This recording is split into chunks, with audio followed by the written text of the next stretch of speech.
up, y'all? I said, what's up, y'all? Look at me when I'm talking to you, bro. Nah, I'm just messing with y'all, man. This your boy Knockout Boxing 86 TV, and we in here. So check this out. Before I get going, hit my like button, subscribe to the channel if you're new here, share the video, turn on your notifications, and don't forget that we live Monday, Wednesday, and Thursday night at 7:30 p.m. Central Time. You can also catch us live every Sunday morning with the Singing OG KQKC Boxing Network, Sunday mornings, 9 a.m. Central Standard Time. And if you could, join the channel for access to exclusive content, drop super chats and super thanks when you come by the videos and the live streams. And do not forget to hit me up if you want to debate on the TKO debate series, knockoutboxing86@yahoo.com. Let's get it cracking. Look, bro. Look. Devin Haney has been named champion in recess at the 135-pound division by the WBC. Him and Shakur Stevenson have a mean, wicked back and forth on Twitter.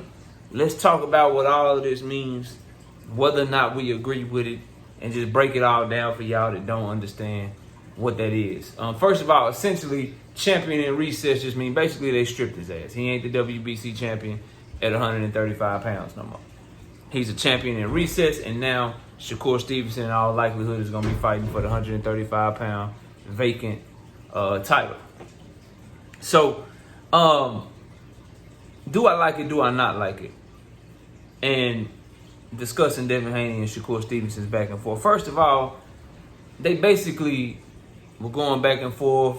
Devin said you should have took the 25%. Shakur said, I'll take the 25% if you're willing to put your whole purse up. Devin said, oh, now you want to negotiate. You didn't want to negotiate back then.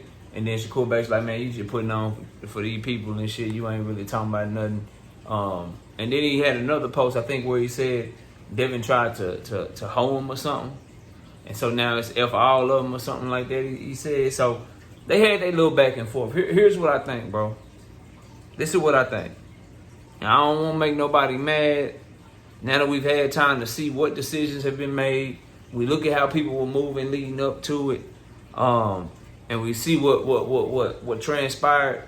I can only come to the conclusion that Devin Haney just wasn't ever seriously considering staying at 135 pounds, bro. Because if he was considering to stay at 135 pounds, he'd have been calling for Tank Davis because that's the biggest possible fight he could have. He even said it out of his own mouth. So why would you pretend to go for the lesser fight with Shakur Stevenson? The other thing is, the moment that he fought Lomachenko, he started calling out Regis Prograis at 140 pounds. And they started negotiating and making moves and things of that nature less than a week after he fought Lomachenko. He's never moved that fast to make a fight. He's never moved that fast to make a fight. You look at how he looked on the scale against Lomachenko, and you can't blame him, right? You can't blame him for wanting to move up to 140 pounds. He accomplished undisputed. He defended his undisputed crown twice. You can't blame him for that. But when you add context to it, what you can criticize Devin for and his team for is the bluffing. Acting like you were going to stay. The bluffing. Not having that same energy towards Tank at 140. Ryan Garcia called for the fight at 140. You could at least put it out there that, hey, I still want the fight, but I ain't going back to 135. But if you want to see me, man, I want that fight. 140, shit, what's up? I mean, everything I said leading up to my fight with Loma, you could have done things to let people know that you was keeping the same energy, but he did not. But Shakur and Devin going back and forth, I just think if you take their names out of it, bro, if you flip it, if Shakur Stevenson offered Devin Haney an offer, Devin Haney said no, right?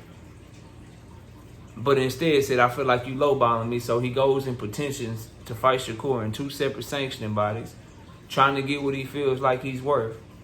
And then Shakur Stevenson decides that he's going to fight someone else after making an offer to Devin.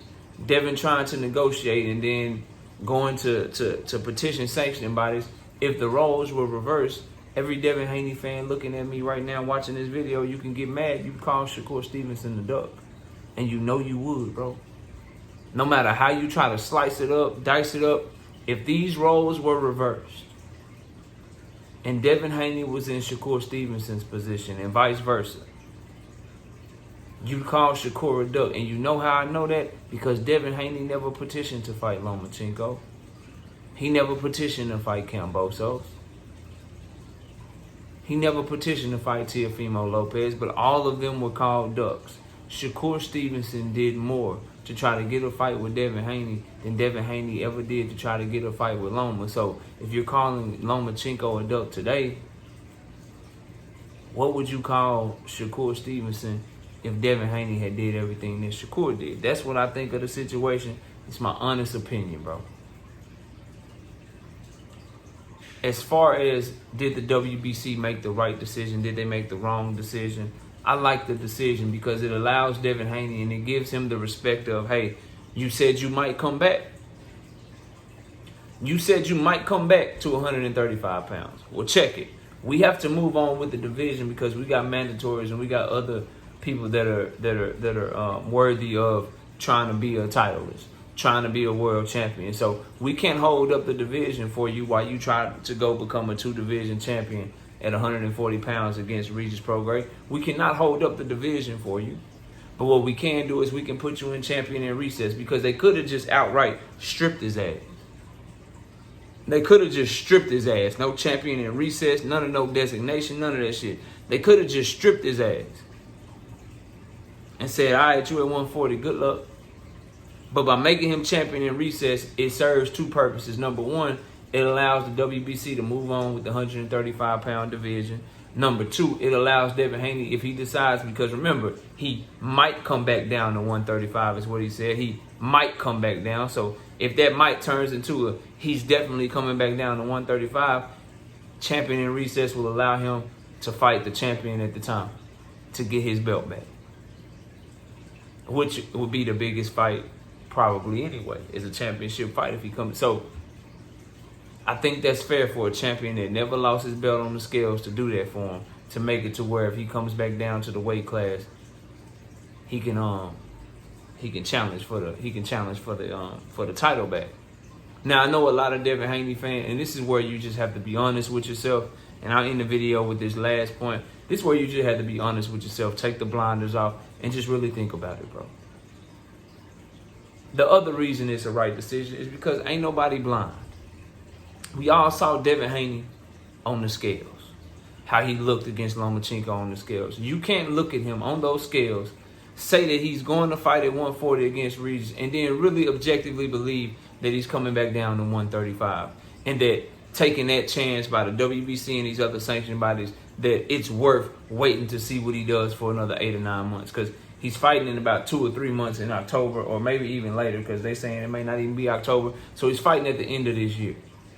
So to fight at the end of this year, and then, fight in the spring or summer of next year at 135 after going up to 140, he going to come back down? Like, let's just be objective about it, bro. That's the other thing. Like, okay, the WBC was there, bro. We saw how you looked on the scale. You're not even making a commitment to come back down to 135. It's not like he committed to it. He said he would definitely do it. He said, I might come back down, bro. So just because you think you might do something, like, we can't hold the spot for you, bro. That's like motherfucker being, that's like somebody tell you they might, like Tank Davis, like, yeah, I might go down to 130 right now to fight for that belt right there. I might. And then they hold up the whole division because he said he might do something. Nah, bro, we can't do that. So, number one, the way that he look on the scale, they look like he ain't never gonna make weight again. Number two, by giving him that special designation of champion in recess, it's allowing him to fight back for the belt if he want to come back down to 135 for real. And it's also allowing the division to move on just in case he stays at 140, which is what I anticipate that he will do. But y'all let me know what y'all think. Comment below, smash the like, sub to the channel. Appreciate y'all watching. Enjoy the rest of your day. And with that, we out of here. Peace out, y'all.